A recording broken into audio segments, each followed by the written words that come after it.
So the topic about that I'm going to present is business technology strategy. This is something very, very unique because in the past, people said either business strategy or IT strategy. Some of them, they call it BSP, some they call it ISP, some they call it IT plan or business plan, but all referring to the same thing. But today, we know that in the digital era, the business and technology are merged into one entity. Basically, we are forced to be together, business and technology, to work hand in hand to deliver a single strategy, which is what we call it digital strategy. And this is also the one that are driving the transformation in the many enterprises. So this presentation that you are about to hear actually is the extract from 4 days training. The title of the course is Business Technology Strategy. This course actually is one of my favorite course to teach, and in fact is the highest rating among all the enterprise architecture courses. If you have attended all our training and certification, so this BTS is the one that really give a high impact in terms of personal goal, in terms of, in fact, personal transformation. Yeah, many of our past alumni that have attended this business technology strategy, suddenly they open their mind. They see things that they don't see before in their daily routine, in their career life. So this is something that very insightful. And this is actually part of the realization on the ITABOK, IT Architecture Body of Knowledge. So basically, this course is part of the comprehensive and also the prerequisite before someone can become a business architect, before someone can become a software architect, before someone can become an information architect, before someone can become infrastructure architect, or before someone can become a solution architect.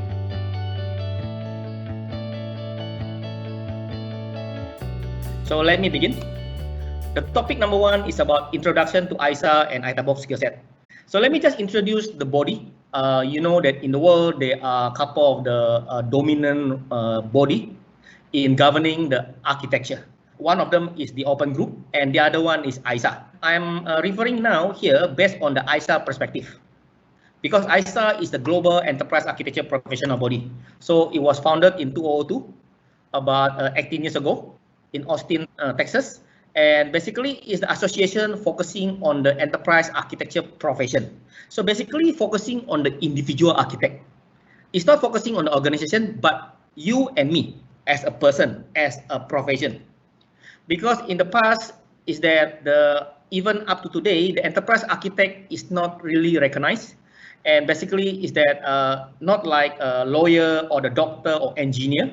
But of course now with the enterprise transformation, with the digital transformation, of course now with the COVID-19, I think we cannot overlook or we cannot ignore the importance of enterprise architect. I'm going to focus more on the individual. How can you excel in your career? How can you contribute to your organization?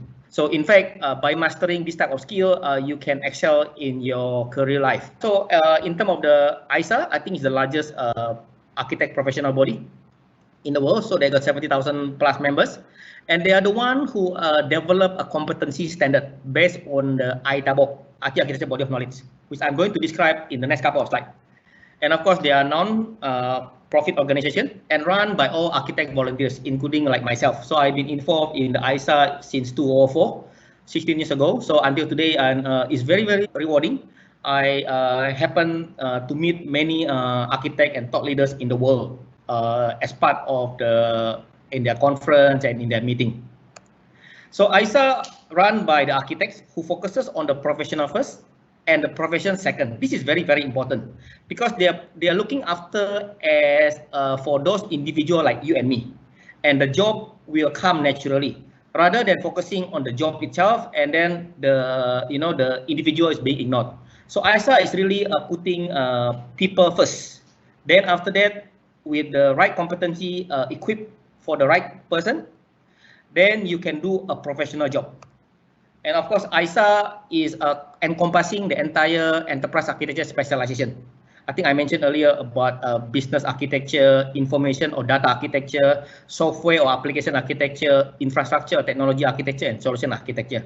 In this, the last line, I mentioned about the bracket there, because some of the organization prefer to be called data architects rather than information architects. So basically, I just want to highlight they are referring to the same thing, and sometimes I interchange the naming that when I describe particular instances. So software or application architecture is the same. So we don't want to see the debate at the end of the day or asking question, why not software, why not application, but actually referring to the same thing. So yeah, this is the basically ISA encompassing the addressing all the specialization need for all the architects domain. Then this is another interesting finding into 002, that enterprise architect is a profession and not a role. Because what happened is that a role can be a temporary, but a profession is for the lifetime. It is educable. You can teach someone to become an architect. Of course, now there are a couple of the university that are offering a degree or master degree in the enterprise architecture. And I think moving forward, there will be more and more on that. And some of them also has adopted this ITABOK, IT Architecture Body of Knowledge, as part of the curriculum. And the enterprise architect as a profession means it has a large common body of knowledge that you can learn and you can master, and also has a specialization and can be practiced throughout the entire professional career. So basically, it has a career path from associate architect to the architect, senior principal, and all the way to become chief architect. And this is how the ISA developed the ITABOK skill set back in 2004. So basically, is that ISA gather all the architect professional from all over the world as part of the community. So in the first few years, ISA very aggressively forming up the enterprise architecture community. That's where I got to know the association as well. So I was part of the pioneer in terms of setting up chapters in the Asia Pacific. Then from there, we gather, we meet, and we brainstorm. Then in 2004, we started the development of the body of knowledge. So the first body of knowledge was launched in 2009 after about 5 years with the global collaboration. So the way it works is this. We have all the qualitative analysis, so all based on the chapters, working group, and also we define the skill metrics. What are so-called the skill requirement for someone to claim themselves or yourself as an architect? Because we don't want to have someone introduce themselves or we introduce ourselves as an architect, but actually we don't have the skill. We don't have the skill to do the job. Yeah, so that's called qualitative. Then we need to have a quantitative. So we need to do the survey. We need to get the feedback from the community. Then from there, ISA developed the training, content, and certification as part of the body of knowledge.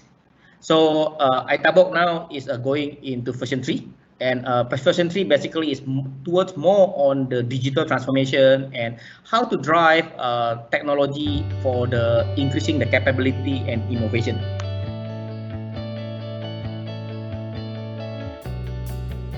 So what is actually enterprise architecture definition? Because if you ask 10 people will give you 10 different answers. So let me just extract it out from the established profession like the building architects. So if you study the building architects, there are two parts, arts and science. The science you can study in the civil engineering in the university or by reading the book, but the art you need to practice. Have you ever come across someone in your region or in where you live, they have a famous architects? Why they are so famous building architects that people willing to pay millions for their drawing, for their design? But actually they graduated from the same school with the other architects. But the other architects couldn't really become top architects in that particular region because that architect practicing arts more than the science. So this is very, very interesting in terms of doing the enterprise architecture as well. The same thing with the doctor. You know that some doctors are very, very famous, that are people willing to queue, people willing to pay more just to wait for that doctor to touch or to be consulted. Because the doctor really treat you differently than the normal doctor. That's called the arts of that particular doctor is more than the science. Because they learn the same thing, science, in terms of their knowledge in the medical school. But the art is where they practice it correctly to cure or to treat someone. Likewise now for architects. So what is architect's definition? It's the same concept, the same definition like a doctor or the building architects. It is the art and science of designing and delivering valuable technology strategy for the business. Like in the building architects, they are actually for the client, the building owner. For the doctor is those who are sick or the patient. And for architect actually is for the business. So we need to know how do we deliver the valuable technology strategy for the business if you want to be successful as an architect. So this is a very, very concise and short definition that architect is not about rocket science. It's not about must be very, very technical. The target audience is the business. So if we deliver something and the business do not understand, they mean our architecture failed right away. It's the same thing like the building architects. Is the building architect trying to construct a house, a dream house for the homeowner, house owner, but the house owner cannot visualize what is the house all about? That architect failed right away. The same thing with our enterprise architect today. If your business people cannot comprehend what you're trying to describe, what you're trying to architect, you are failed straight away at the time you present your architecture. So this is something very, very key, because I'm going to use this concept in the next follow-on slides. So who can become an enterprise architect? I would say yesterday, before the ITABOK was founded.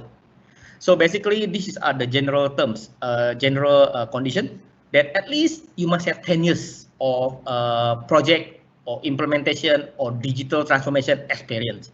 Even if you're less than 10 years, well, you are too young, you haven't gone through, you haven't seen things, you haven't seen many things in life, and you have just not enough experience. And the second one, you must also perform various business and IT roles. So you need to know all the role in the business and IT in your enterprise. This is also very, very challenging. So in the 10 years, you need to move around to understand every role. And this is the third criteria. You must also fail in a couple of large IT or digital transformation project, and you burn millions of dollars, and you are not in jail. You are not being put to prison. So this is also a reality of life.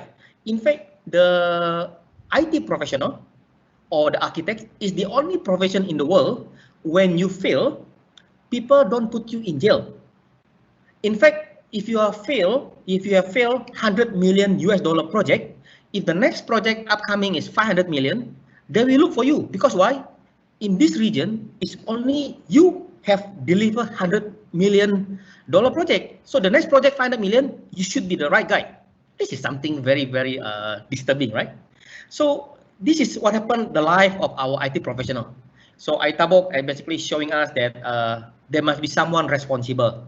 We cannot run away from the reality that why the project should fail today. Because there is an architecture that we need to study. There's an architecture that we need to follow so that we can be successful in our transformation project and in our IT project. So today, who can become an enterprise architect? Basically anyone who want to understand the strategic value of business and technology relationship. So if you have some interest in the business technology relationship, you can become an architect.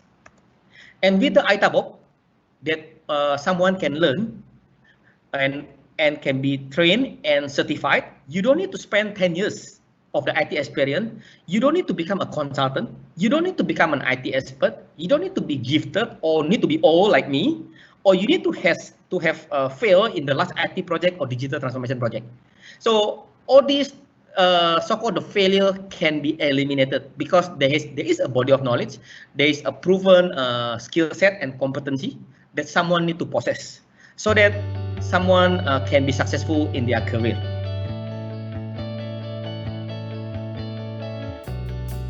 So let me just brief you on the body of knowledge. There are actually 5 pillars that are very, very important. The first one on the left-hand side, if you can see my mouse, is the business technology strategy. So business technology strategy is exactly what I'm going to describe in this presentation. How business and technology should work hand in hand. How they should define a unified strategy, which is now, of course, everybody is moving towards digital. And the second one is about human dynamic. As an architect, we cannot run away from meeting people. In fact, 80% of our job will be meeting people. So human dynamic is about understanding the people, understanding the political landscape in the enterprise, understanding how to communicate, how to sell our idea, how to do marketing, etc. So human dynamic is very, very important as an architect. The third one is quality attributes. Quality attributes here, I'm talking about the maturity, about the stability, about the maintainability, about the security, about the scalability, and etc. So in order for architecture to be sound, to be robust, you need to have this type of quality attributes. The fourth one is about IT environment. Again, this IT environment talking about the governance, about the service level agreement, about the project management. So for architecture to be healthy, you need to have all these in place. And the last pillar is about design skill. So design skill is about communicating your architecture through the design. Of course, in today's era is you are applying the framework like the TOGAF and also the notation like Archimate. So Archimate and TOGAF are used to deliver the design skill. And the top one is where you have the specialization of business architect, information architect, software architect, infrastructure and solution that I'm going to describe in the next couple of slides. And this is actually encompassing the enterprise architecture. So enterprise architecture is the generic terms to refer to any of the architect domain as listed here. So something like I'm a doctor, but I might be a doctor in the cardiologist, right? A cardiothoracic, or I am a skin specialist, and etc. So the specialization is where they got the business, information, software, infra, and solution. So hope I give you a glance on the what is ITABox and also the specialization of enterprise architect.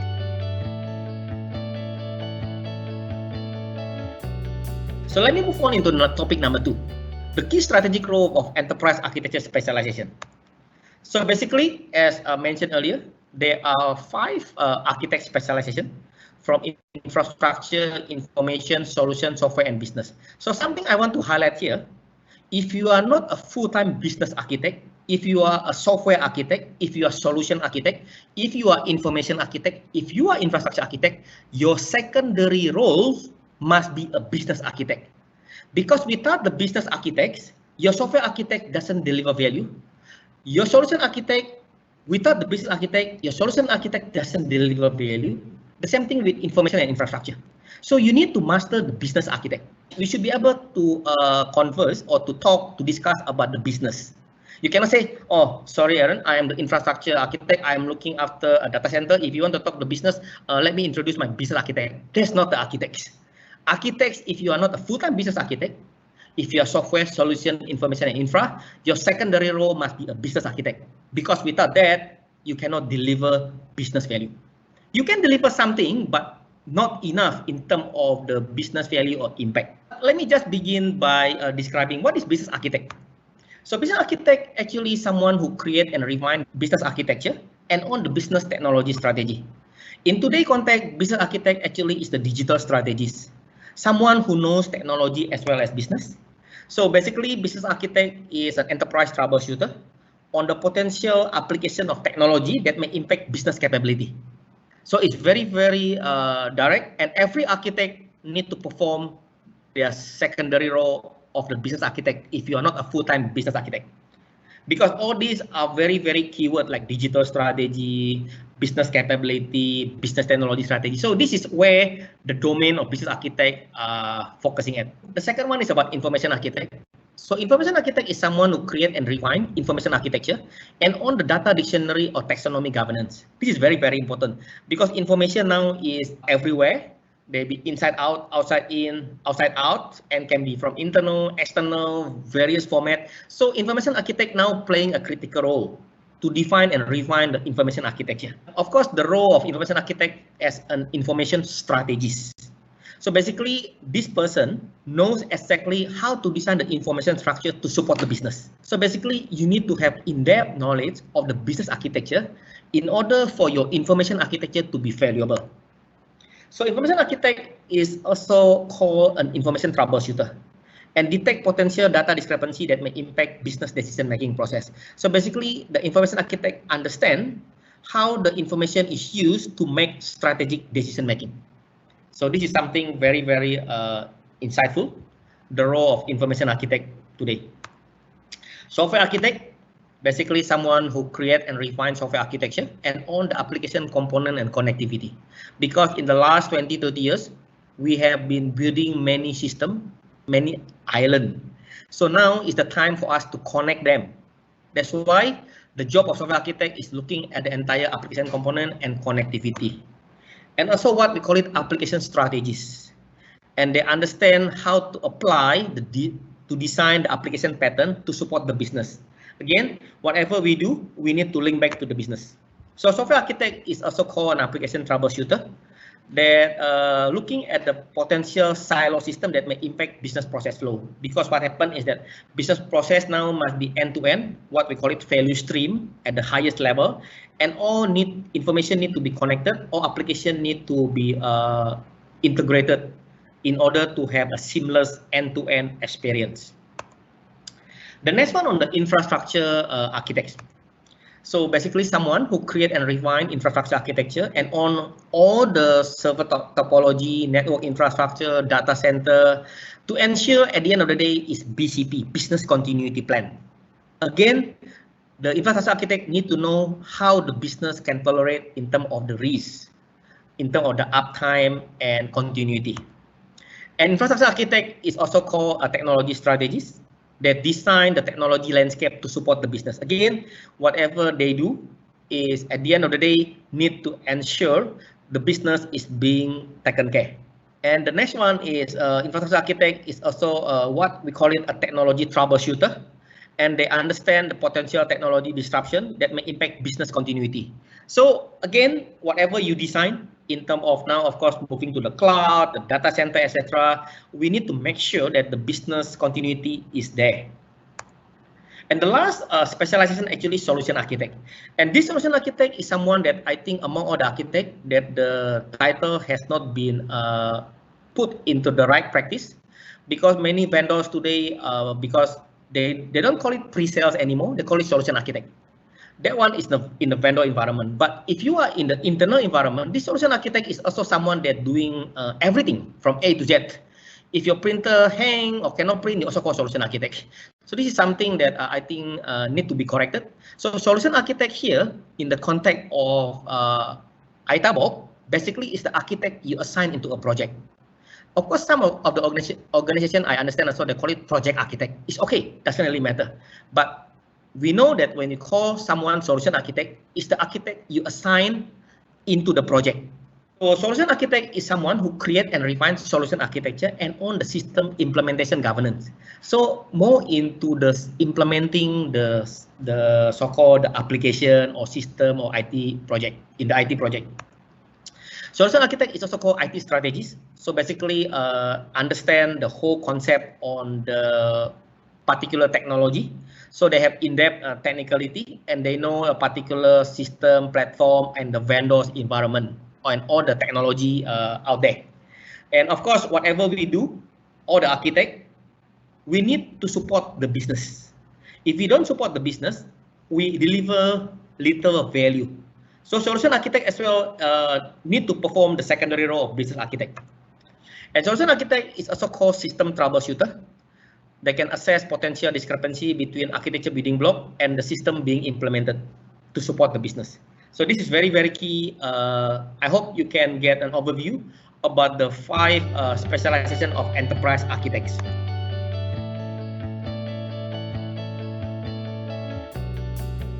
So let me just give you a path. Then I will put the context, where is the business technology strategy.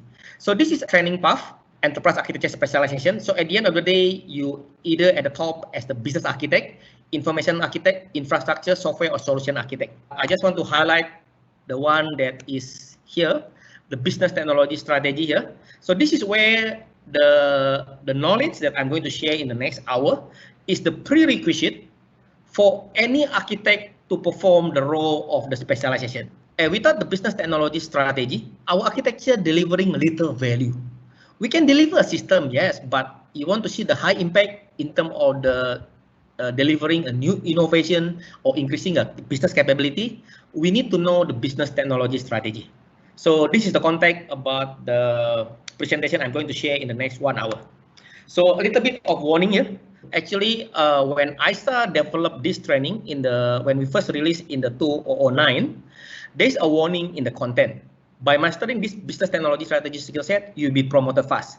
So at the time, I didn't have enough runway to prove this. But I have been delivering the training, especially in the early days. I've been like teaching almost every week. And I've seen in the last couple of years, those people has been trained, and then we meet again in next class, and they told me exactly this. They said, suddenly after attending all this training, my life changed. I can see so many opportunity in my organization. Before that, I cannot see them. And to me, in the past, is that this is not my job. I'm part of the IT department. But after knowing all this knowledge, this skill set, it is like a calling for me to do the right thing for my organization. Because of that, of course, your boss start noticing you, your senior management start noticing you, and you be called in to the next manager meeting, and you'll be given more responsibility. So this is something very, very encouraging. And of course, the conclusion of many of our students is that they said, I wish I have mastered this skill set 10 years ago or 15 years ago. My life will be different. Otherwise, what we do is that we complain about the company, we complain about the benefit, we complain about the boss, we complain about our colleague, we complain about our work, we complain everything. But actually, when you are in that situation, you shouldn't be complaining. You should look at this as an opportunity. If you already have everything in place, you have no more opportunity.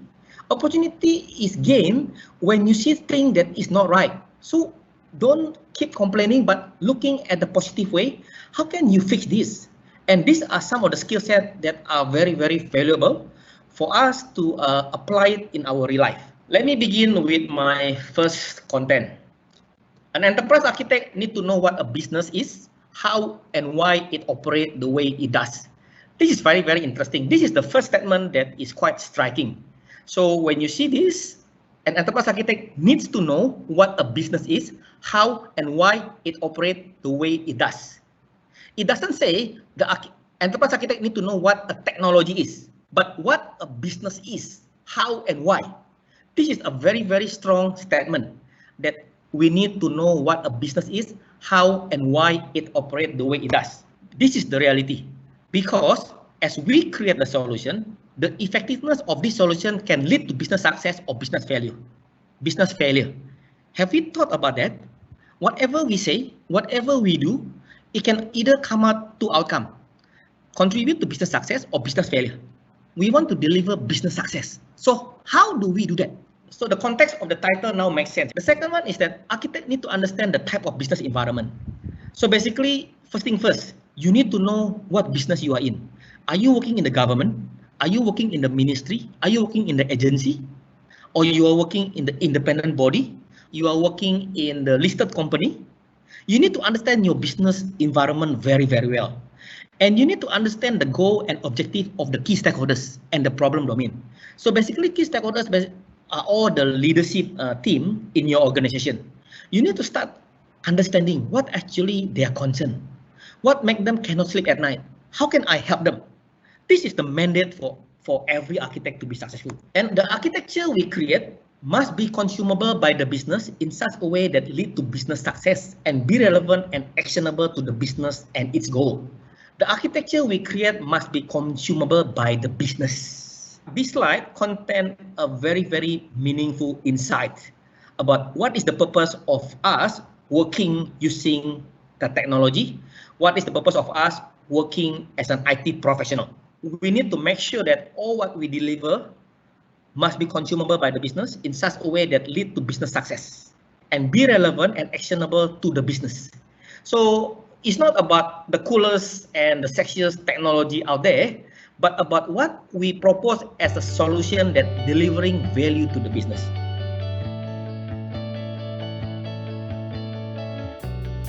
This actually is a strategic engagement model of an enterprise that used as a guideline to deliver technology strategy, as well as the mandate for enterprise architect to drive continuous digital transformation. If you see at the center, the architect actually holding the key functions in this enterprise. So they have a business architect, information, software, infra, and solution architect. They work hand in hand.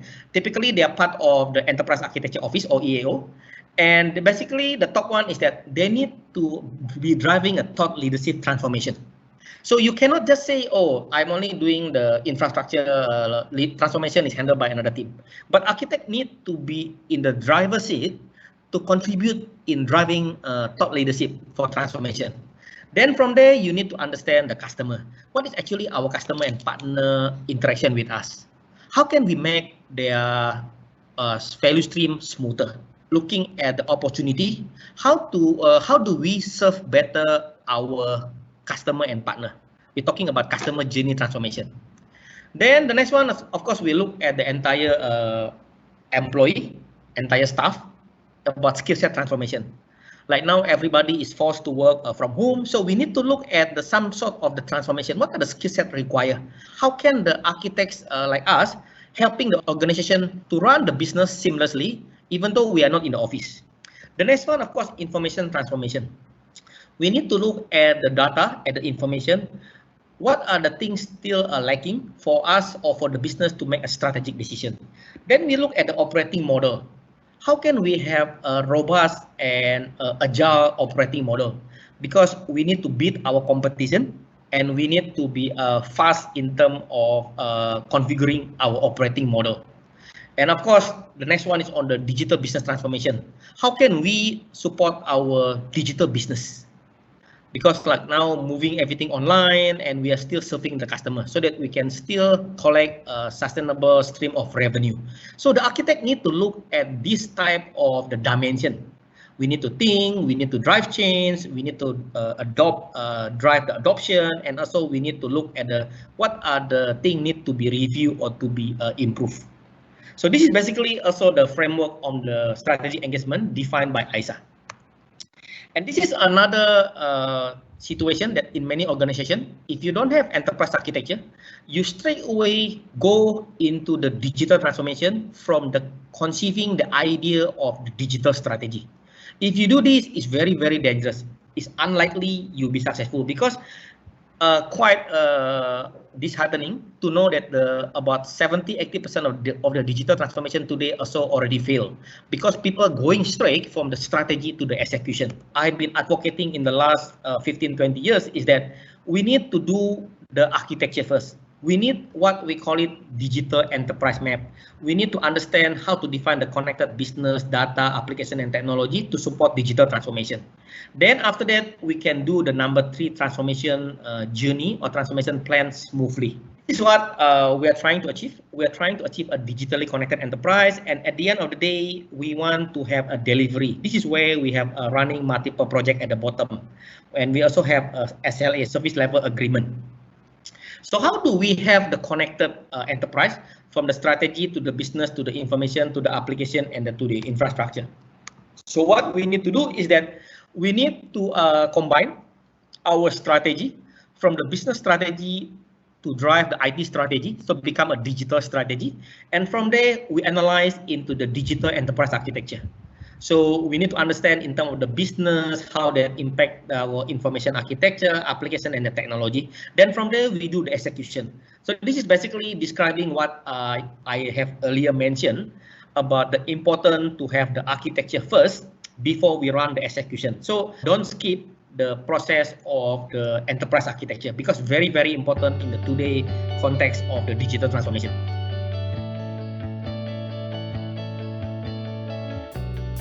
Let me go into topic number 3, performing industry analysis to understand your business. As a business technology strategist, enterprise architect need to understand the business. Why do we need to understand the business? I think this message has been earlier described. Basically, we need to have an in-depth analysis and modeling as part of the business architecture models and architecture view, what the business does. So basically, we really need to know what is actually our business doing. We cannot focus on the technology alone. You want to deliver value, you need to know what the business is doing and how our business interact with our customer, partner, and other businesses. Could be by another regulatory or another entities. So how do we interact? So we cannot be ignorant on that. Oh, sorry, that one is my boss' responsibility. I'm only looking at my application architecture. We can't do that. If you claim yourself as an enterprise architect, you need to be concerned about this, and you need to know this very, very well. And how the business change over time? Do we know what is actually our business target or business strategy this year compared to last year, compared to 2 years ago. So what technology that we need to have in place in order to support our strategy this year? So this is the job of every architect, as I mentioned earlier, must perform the role of business architect. What group provide what business function? So we need to understand the whole organization structure, how the function break down into the constituent parts. So we need to know the role, we need to know the line of business, we need to know the department. So this is expected as an architect. That's why ISA make a mandatory for any architect to pass through these business technology strategies. And of course, this training come with the examination.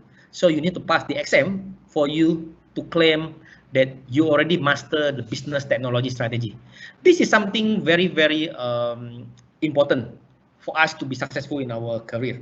The next one, of course, we need to understand when and where to use the business model and how we can also use architecture view to communicate value. Otherwise, we cannot communicate value. Many instances is that of IT professional, they have done a good job, but they cannot claim the credit. They just cannot talk. So as an architect, remember just now the second, they got the pillar on the human dynamic as part of the ITABOK. This is where you need to practice communicating value about what we have done. That's why we need to know the business, because if we don't, then we don't know what is the value that we have done. At least we can say that, oh, compared to last year, with the recent 3 projects that we have completed, we have achieved something. This something achieved is need to be measurable and quantifiable in the business context. It's not quantifiable that we have integrated from 5 systems to become 2 systems. For the business, you mentioned this, the business said, what is the implication? That doesn't help me.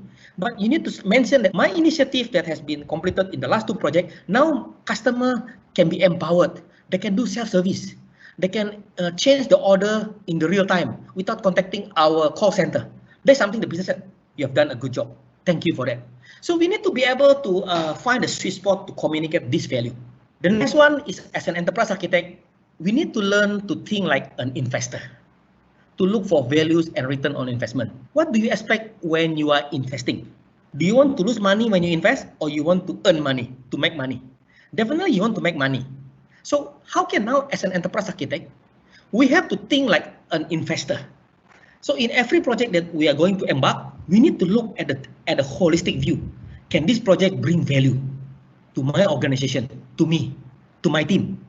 If not, we shouldn't do it. The same thing. When we want to invest something, if you know that this investment, if we return value in 20 years, you better run away, because in 20 years, you don't know what happened. So the same thing, investor put money in the industry they have never been in, but they have immense capability to understand new business areas and opportunity.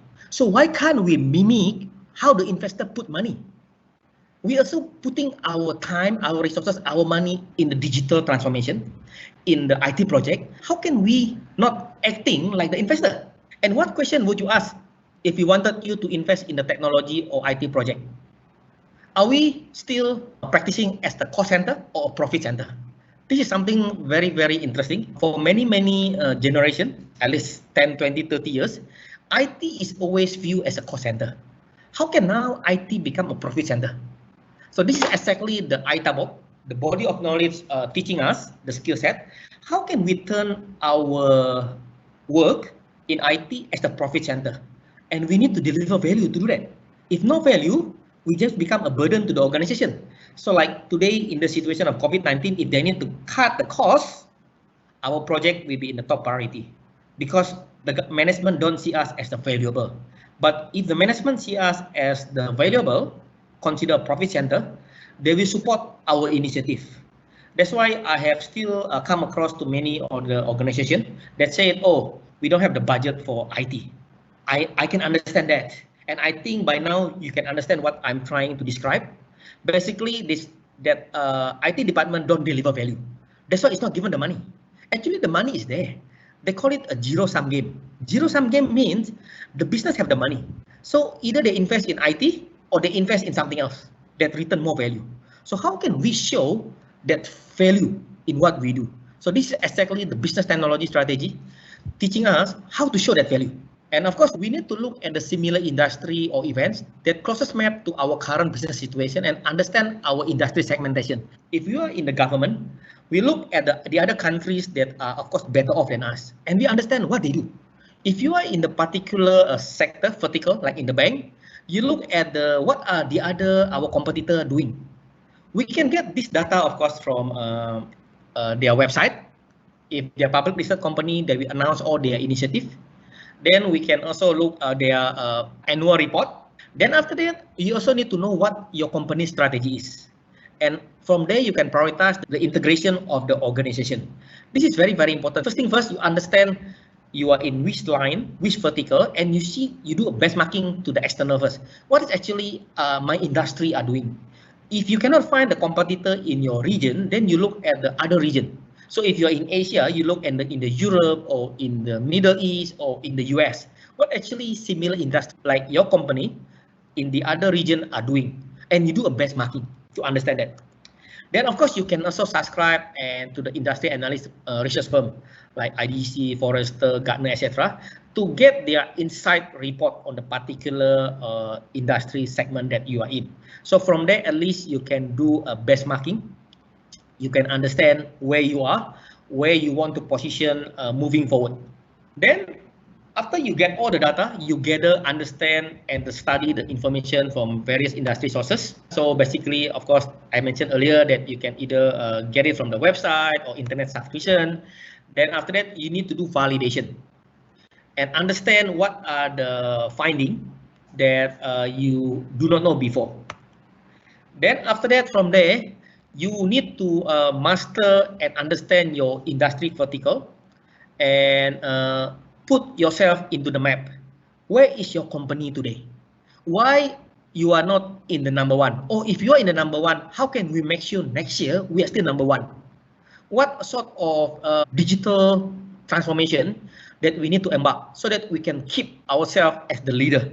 Or if not, how can we leapfrog 5 scoring, jump 5 level so that we can become the industry leaders in the top 10 in the world, for instance? So these are something that architects need to be also thinking, not say, oh, I only looking at the next version of this particular technology. We have to focus on the business first. Then from there, we look what are the technology available out there that can support our business technology strategy execution. So the message is loud and clear for architects to be able to perform a different function. They're just focusing on the technology, but focusing more on the business. Then the technology will follow suit. Then from the industry analysis also include getting in-depth involvement with key customer and partner. So architect also need to having a dialogue. Perhaps you need to do a visitation as well to understand about your product, your services. So if you work for a computer company, make sure that you buy one of your computer products and make sure that your family members as well buy the computer product and gather their feedback. Don't try to block your ear and you don't want to listen on the feedback. This is very, very important because in the past, I remember I worked for one of the global technology company and we are not allowed to use our competitor product. Actually, it's wrong. Now, if you understand about our world today, moving very, very fast in the digital world, you need not only try your company product, but also need try your competitor product. Because from there, then you can do benchmarking.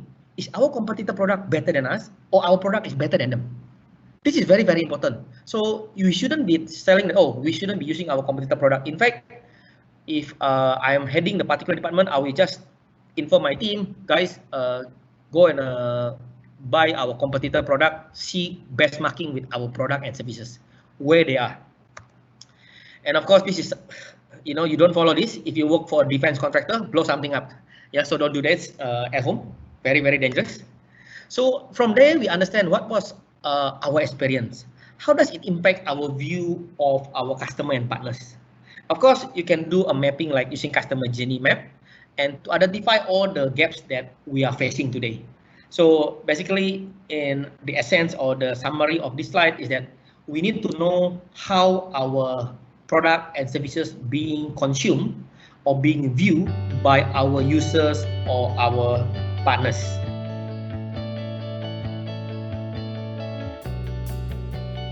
Topic number 4, performing organization analysis. So after we get to know all the external information, benchmarking, we need to now knowing what actually our business role exists in our organization, what they do. For example, line level employees, management and customer, we need to understand what are actually opportunity at hand. Maybe we want to find out what are actually the top 5 or top 10 customer complaint when you're having dialogue with your customer. We need to look at this opportunity at hand. So the architect is that you need to do a low-hanging fruit. And the way to do low-hanging fruit is that actually whatever you can please the customer, that immediately your contribution will be noticed by the senior management. Rather than you think like, let's move to the cloud. To the management said, yeah, cloud is everywhere, not a big deal, but my customer still complaining. So we need to focus on the what is first thing first. What is the bottom line of the business? Solving customer pain. And we look at this opportunity as the low-hanging fruit. Then, of course, we also need to look at targeting 2 key stakeholders interview and discussion per week. So here we are looking key stakeholders looking for the line of the business head or head of department or the director or the vice president or the chief information officer, chief financial officer, chief marketing officer, and also the CEO. We need to know what are actually their concern, their driver, their goals. So this is the job of architects. If you want to be successful in your career, we need to go out and meet with the people, especially with the key stakeholders. That's very, very important. Of course, we also need to understand the business. An organization must model their structure, processes, and people. So we need to know our target states of the business. So we need to know about our strategy, our goals, our capabilities, our customer values, our entities, and our processes, etc. So how do we achieve that? Of course, now we can use define this using a framework like TOGAF and Archimate to come out a digital map. And from there, we understand the impact analysis among all these structure, processes, people, capability, application, and etc. So business architecture view should describe the entire enterprise capability map and connected to the line of business and departmental level. This is very, very important because we want to know that when we propose a transformation initiative, which are the department, which are the line of business, which are the capability, which are the role, which are the process, which are the function impacted. That is what we need to know. We do not want, we execute the project, suddenly many complaints that we receive from other departments. So we can adopt and apply a particular technology like a digital enterprise architecture repository to help us to navigate all this impact analysis for decision making. This is where the typical organization structure. So we need to know where you are. Hopefully your team, your IT team is not under CFO. If you are under CFO, means you are still treated as the cost center. So you need to show value so that you are no longer report under the CFO. So of course, this is something, the strategic value. If you want to be strategic as an architect, you can be under the CIO, you can be reporting to the CIO, but you need to have a dotted line to the COO. Do you know why you need to have a dotted line with the Chief Operating Officer? Because Chief Operating Officer have a horizontal access. So as a COO, you have access to the finance, you have access to the marketing, you have access to the logistics, you have access to the sales, you have access to the human resource, and etc. COO have a horizontal access. So if you are the architecture team and you are dotted line with the COO, you have the horizontal access to almost every division, every department, every line of business in your organization. And this is very, very important because architects need to have the information almost from anywhere. What we call it borderless access of the information. We need to be able to get the data without people telling you, sorry, Aaron, you have no access to this information. Even your boss also have no access. But as an architect, we need to be given access to all the enterprise insight and the information so that we can make a strategic decision. So this is the mandate of enterprise architect today, if you want to function effectively. Enterprise architect also need to know about how the business is organized, their main driver, and the goal. So one of the way is that we need to work with the senior leaders. We need to build our networking, our relationship. So we need to do the research in terms of the organization. We need to brainstorm of the inner working relationship within our team, as well as interaction with other team in the same organization, internally as well as externally. So basically, we can't just staying in the IT department all the time. We need to go and meet up, start talking about the business lingo. That's why the business technology strategy like this, helping us to open the horizon and help us to interact with the business people more, because we need to understand that why we are being hired today as an enterprise architect. We need to solve the business pain with the technology. Of course, always gather and discover available information before jumping up to a solution. So sometimes we are tempted to make a quick decision, but we can delay. So as an enterprise architect is that we need to have our aspect. You already have a digital map, you have the framework, you have the meta model. So you can start analyzing the impact analysis. If you make a particular decision, which are the entities in your organization will be impacted. So basically here looking at the putting up the digital enterprise map using the Archimate, we want to know which are the business layer impacted for my decision, which are the application layer impacted, which are the information impacted, which are the technology impacted. This is very, very important, and which are the key stakeholders impacted. So as an architect is that you need to be equipped with the right skill set, first thing first, and after that we need to be equipped with the right tool. So we need to have the tool. We cannot use an Excel spreadsheet or Microsoft Word or PowerPoint to make a decision. We need a digital enterprise architecture tools and repository for us to navigate, for us to make a quick decision wisely and timely. And this is actually an example how we can ask the right question. So sometimes we just ask the right question. We don't give the answer, but asking the right question can also expose risk and complexity. So this is actually the real world scenario. So let me just read through the situation. So during a project, an architect swayed business leaders away from a vendor proposed solution after he completed research on the vendor. As he learned, the solution would have been extremely costly, and it would have added 2 layers of complexity to an already complex solution. When researching the vendor and their approach, the architect was able to ask questions of the vendors that exposed holes in the vendor's methodology. So as it turned out, the vendors was selling a train when a handcart would deliver the same business value to the organization. So by knowing the business, knowing also what the vendor is proposed, we can make a conclusion. Imagine you only know about the vendor solution. You could be on the vendor side and you ask the business to pay for that price. Then after that, that solution could be very expensive and takes time and deliver little value. So we need to understand both the business and also the solution, the technology side. Then from there, we can propose the best fit solution. The same thing today also apply with the artificial intelligence, with the robotic. Many people just say must be AI, must be robotic, but we need to understand the business first. Then from there, we analyze which are the AI can help my business to deliver the most value. So this is basically fundamental for an architect to deliver value of the technology investment. So I also understand for every executive in the organization play the key roles. ISA call it these key roles work in tension to collectively manage the company.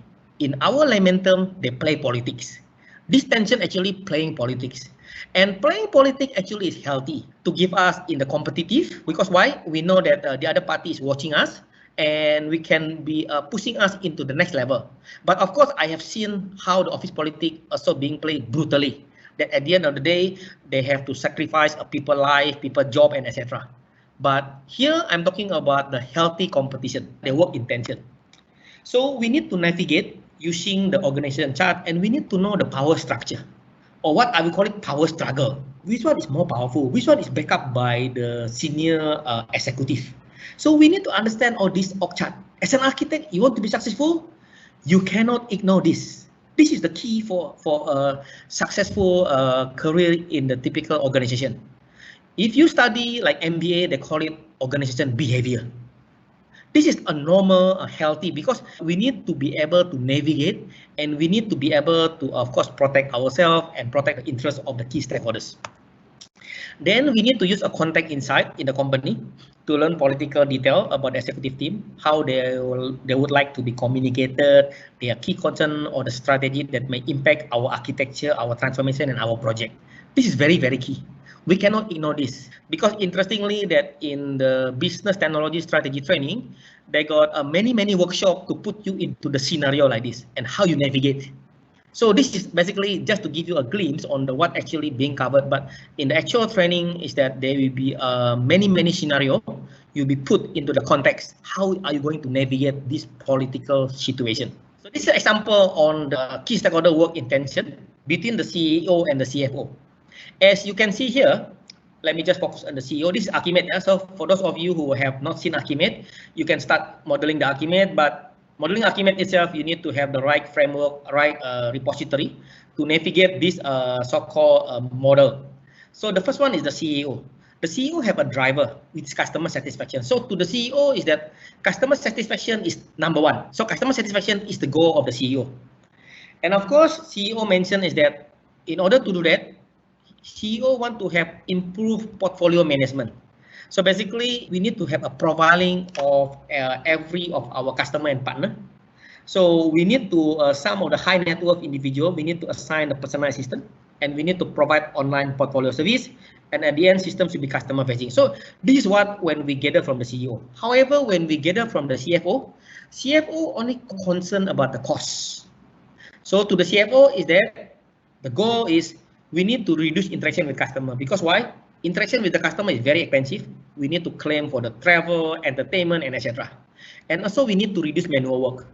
So if we combine the CEO and the CFO, we can see that the driver of the CEO actually clashing with the CFO driver, and the clash actually with the goal of the CFO, which is reduce interaction with customer. So when you reduce interaction with the customer, so your customer service people can't really please the customer satisfaction, and therefore impacting the CEO. So imagine if you are working in this organization for some time, perhaps you have seen that already 2 CEO gone, already 3 CFO gone, and you might think that these 2 positions are very difficult in this company.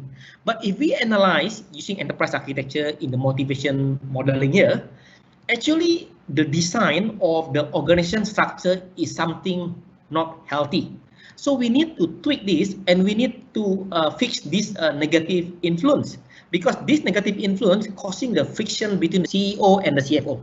So this is something very interesting, that by understanding the business well, by understanding the political tension in our organization, we can discover something that we never thought before. Actually, the organization has been designed in the wrong structure that caused 2 departments to be overly competitive. So you can see that enterprise architecture actually helping the organization, in fact, to restructure the political landscape of the particular tension between the key stakeholders. Architect also need to spend a significant amount of time with both IT and business team, but both need to be equally balanced. So architect need to validate our architecture requirement or request with the business team. So we need to understand different team objective, where are the requests coming from, and we need to understand the political motivation behind it. And of course, we can reject some idea. Not every idea is good, and we need to keep corporate objective and real value in mind. So always focus on the what we are trying to achieve.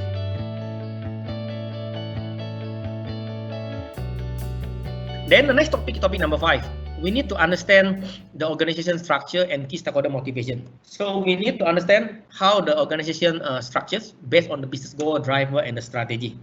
So we need to do a quick overview of architecture executive role and understand what is important to them. So in fact, if you want to be successful as an enterprise architect, you need to be able to understand your big boss's KPI.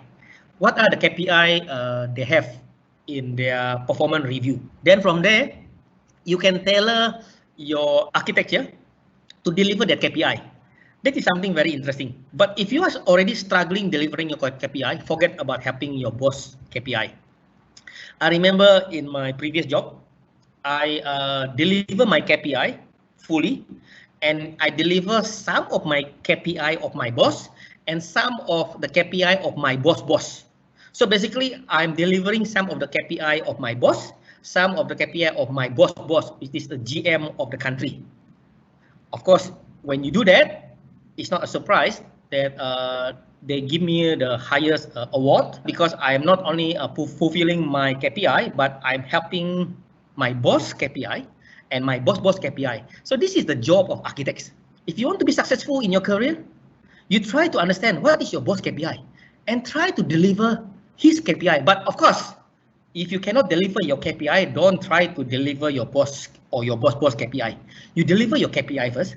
Then from there, you find an opportunity. How can you deliver your boss KPI? And your boss guarantee will protect you, will depend on you more. And after that, deliver your boss KPI. And your boss KPI will notice about you.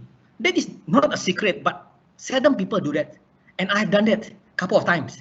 And it works. And the career of working is very, very rewarding.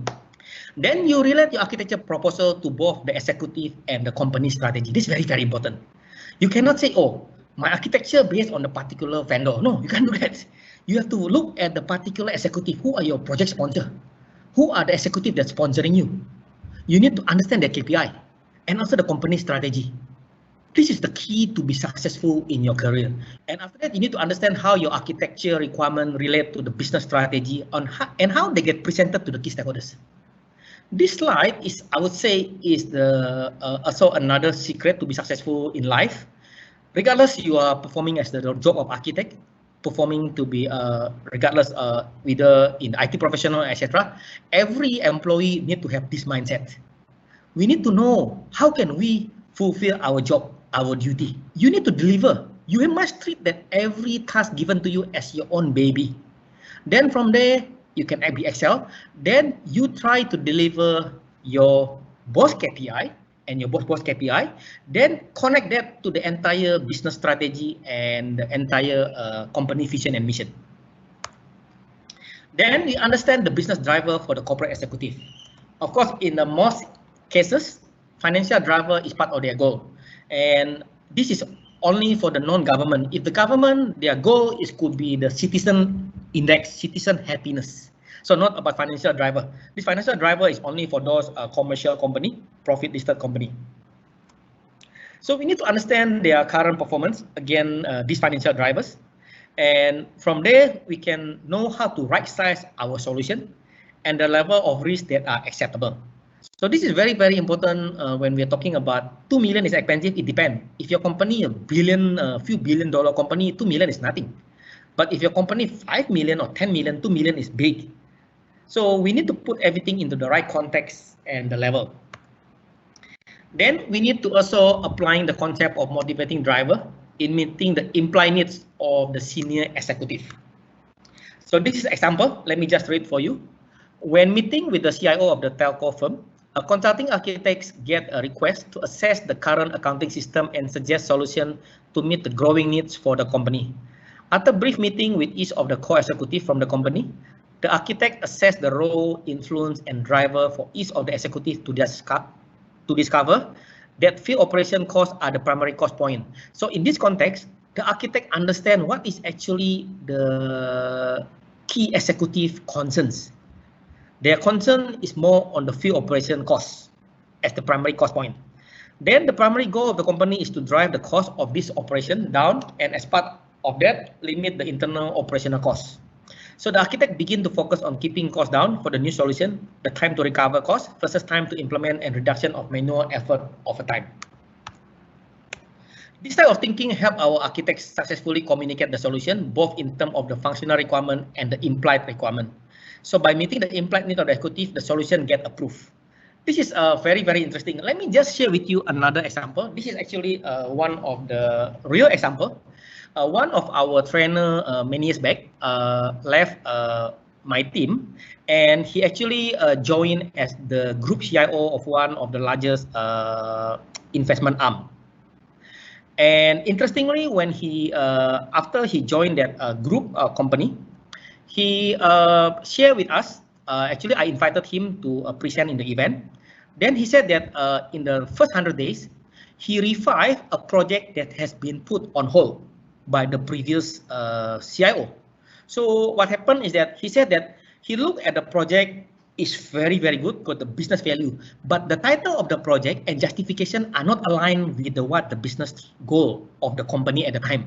And what he did was that he just changed the title of the project and adjust the goal of the project to be carried out. And immediately that project got approval. This is a very, very interesting phenomenon. Of course, this person also has been teaching these courses a couple of times.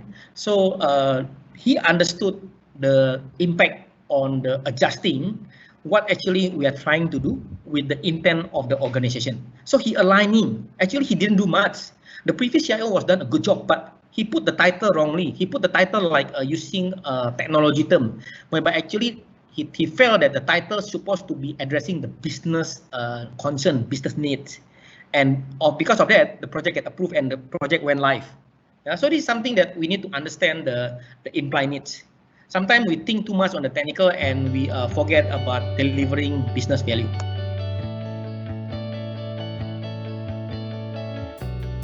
And of course, this is another interesting comparison between architects and the finance team that both cover the entire organization. So business speak language of finance. And of course, as we know that architects also must be able to speak the business language. Finance control how money moves in and out and around a company, and architect controls all information flow through IT system. Similar, one is controlling about financial numbers, one is controlling about information through the network, through the application.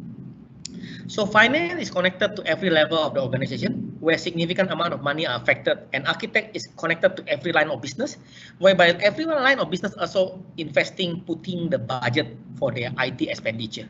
So we need to have some sort of a mindset, like earlier I mentioned, about the investor. When you talk about finance, it's always talking about dollar and cents.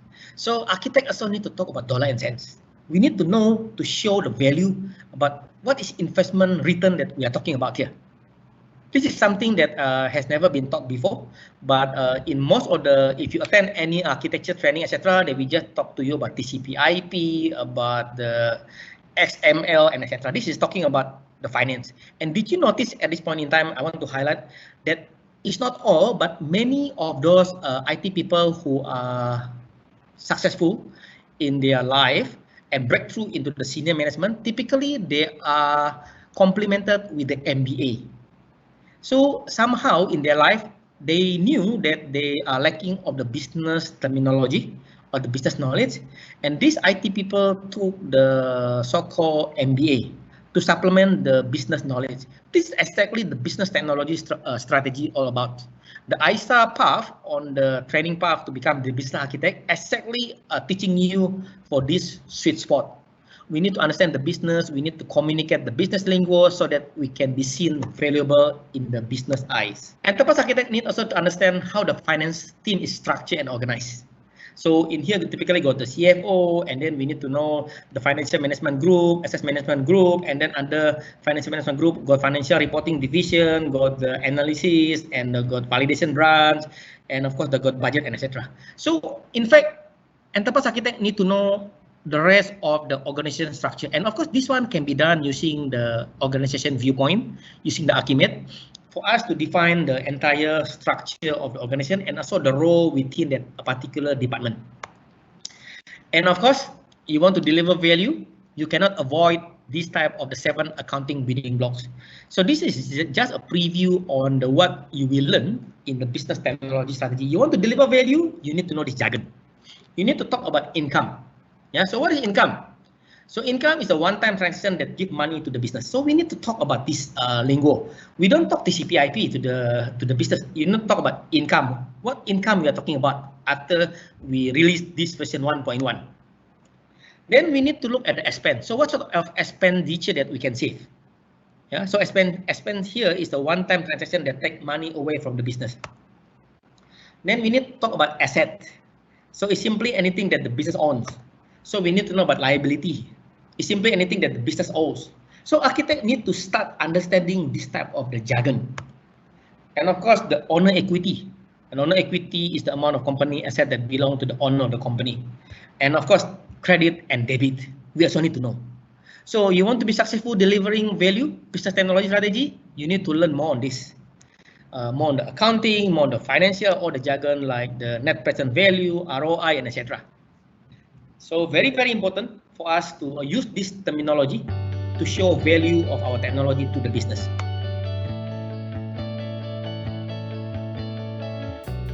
So this is my last topic on the understanding your business to develop a technology strategy. Again, this statement has been repeated many times. understanding the business is very, very essential. And we need to base our technology strategy on the business goal, not on the vendor roadmap. Then look at the opportunity to lead the business strategy and understanding how we can demonstrate leadership and innovation. For instance, we're talking about this. How could technology be used to increase business outcome by 20%? Are there low-cost innovation technology that could meet the business goal? So something we need to have a look up, what we call it low-hanging fruit. Why this matter? Business cannot survive without IT, and IT has no place without business. So basically, business technology strategy are in the equal playing field. So the message actually is both for the business team. They cannot ignore the IT, they cannot ignore the technology, as well as the IT team cannot ignore the business. So of course, some of the organization is that they change their division from the IT to become a BT. So by changing the name from the information technology to the business technology, the IT department start realizing that there's the word business there. I need to get interest in the business. I need to know the business more, and I need to have more integration with my business team. So basically, is that there is no separation between business and IT, as both groups serve the customer of the organization. So it's an opportunity today in the digital transformation that business and IT need to work together. Yeah, so we need to be able to translate our business requirement into the technical requirement and provide traceability. This is something that only enterprise architecture, digital enterprise architecture map can give us the traceability. Otherwise, we cannot show the traceability what we do in the IT to the business. I'm going to show with you in the next couple of slides. And not only architect must speak the language on the business, but must also have in-depth understanding on the business vision and overall strategy. It's very, very important. So hopefully you have listened to my over an hour presentation. You have opened your mind how important it is to know about the business. And of course, the good news is that not only in this slide, I just tell you that you need to know to be closer with the business, but actually they got the official curriculum that can teach you how to apply this into the real life. Because the ITABOK, the body of knowledge, has packaged that into the training and certification. And we have delivered this training since 2010, so about 10 years in the industry already. And the business may have an ambiguous vision and all non-existent strategy. This is the reality of life, but with a desire just to execute. So architect as a trusted advisor and leader are expected to navigate and manage such situation. So basically, sometimes we need to be to live in the real world, whereby we only have partial information. We don't have full information, but we need to navigate this information to bring our competitive advantage.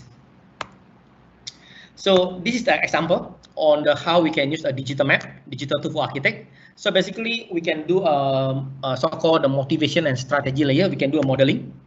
Then from there, we can model that to the business. We know exactly which are the business layer. By the way, this is about the Archimate. Yeah, so for those of you who have applied Archimate, so this is something that you have to do. And it's no way you can do this manually. You need to have the digital EA tool to navigate all this that give you the impact analysis and also the full dashboard capability. So from there, we know the motivation and strategy, then we impact to the business. Then after that, we know exactly which one are impacted at the application layers.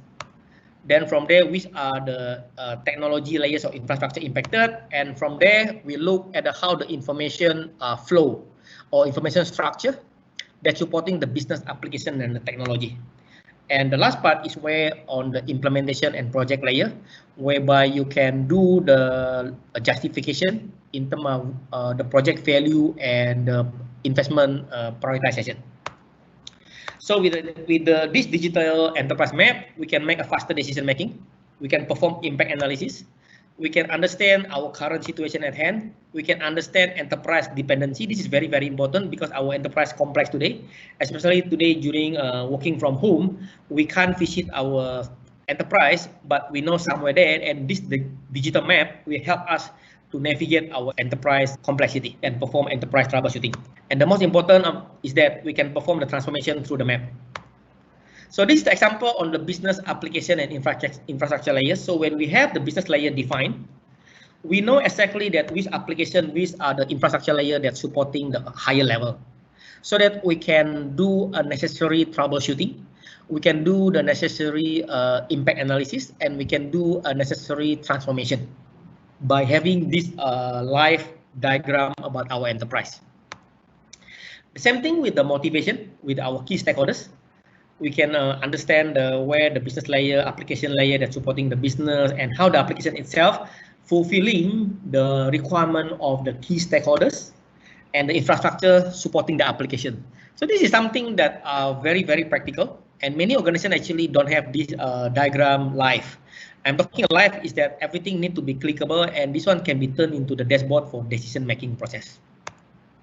And this is the example on the key stakeholders of the board of director that have a driver in terms of the sales target and the stakeholder satisfaction, and the customer that also need want to be satisfied, and also customer want to have the product info and competitive pricing.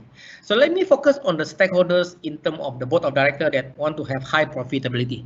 So how can we apply our business technology to address the key stakeholders in terms of the profitability? So this is the example on the strategy modeling using the Archimate. Yeah. So basically here we can see is that the strategy is about digital customer intimacy strategy and need to be supported by two capability. The first is that we need to have digital customer management capability and data-driven insurance. This is actually the example taken from Archisurance. If you have taken the Archimate before, then you can recall this situation. And this strategy actually deliver to outcome. We can deliver detailed insight in customer behavior, so we can do analysis, and we can also deliver the outcome of best-in-class online customer experience. And with that, we can deliver a higher customer satisfaction, and we can give competitive pricing to the client. And with that, we can increase our market share, and which in turn increase in revenue, and which in turn give us higher profitability. And that high profitability we satisfy the board of directors. So this is something that we need to analyze, and all this information are actually available in the typical organization. So we need just to model this and to understand this so that we can present this to the senior management. Yeah. So with the digital ER platform, we can target various key stakeholders and the business as the head of strategy, business architect, chief digital officer, chief information officer, enterprise architect, technology portfolio manager, project portfolio manager, application, actually anything, any of the key stakeholders that we want to address, we can configure our digital map and our dashboard to suit them, because that is the job of architect. The mandate of architect is to address the business concern. So with that, a strategic ER function, we can use enterprise architecture as the command and control to control all on the left-hand side here about the business strategic planning, IT strategic planning, digital transformation planning, and the top one is about portfolio management, operational risk management, procurement, vendor management, technology management, as well as all the solutioning. Okay, with that, I think I want to thank you for the time.